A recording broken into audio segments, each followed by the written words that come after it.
C'est un sommet extraordinaire de la CEMAC que Yaoundé a accueilli ce 16 décembre 2024. Des enjeux, des urgences, il était plus que nécessaire que les chefs d'État de la communauté économique se retrouvent sous l'auspice de son Excellence Paul Biya, président de la République du Cameroun. Le président en exercice de la CEMAC, son Excellence, le professeur Faustin Archange Touadéra, n'a pas manqué d'évoquer la consolidation commune qui devrait demeurer entre nos États.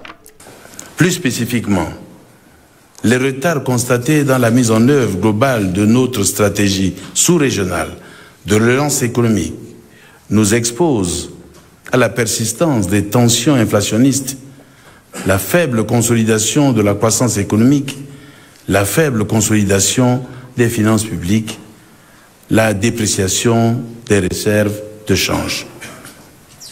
Excellences, Messieurs les chefs d'État et chers frères, cette situation commande l'urgence de cette concertation afin d'analyser, d'apprécier, de discuter et de décider ensemble, comme nous l'avons toujours fait par le passé, de la réponse la plus appropriée en pareille circonstance, laquelle devra donner le gage de la consolidation de nos acquis macroéconomiques pour une croissance forte, inclusive et durable. Paul Biya demande de trouver des voies et moyens pour remettre les économies de la CEMAC sur les rails.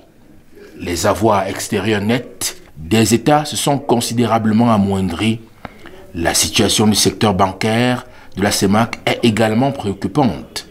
Un temps d'arrêt en urgence pour la remobilisation. Au cours de ce sommet, nous saurons prendre les décisions nécessaires et urgentes pour remettre nos économies sur les rails afin de nous prémunir d'une éventuelle crise économique et financière. Dans ce contexte particulier, nous devons faire preuve de plus de solidarité, de plus d'engagement et de détermination pour faire face à cette situation. Nous en avons les moyens. Saisissons donc l'opportunité de cette rencontre pour adopter des mesures concrètes pour relever nos économies et assurer la stabilité de nos finances publiques.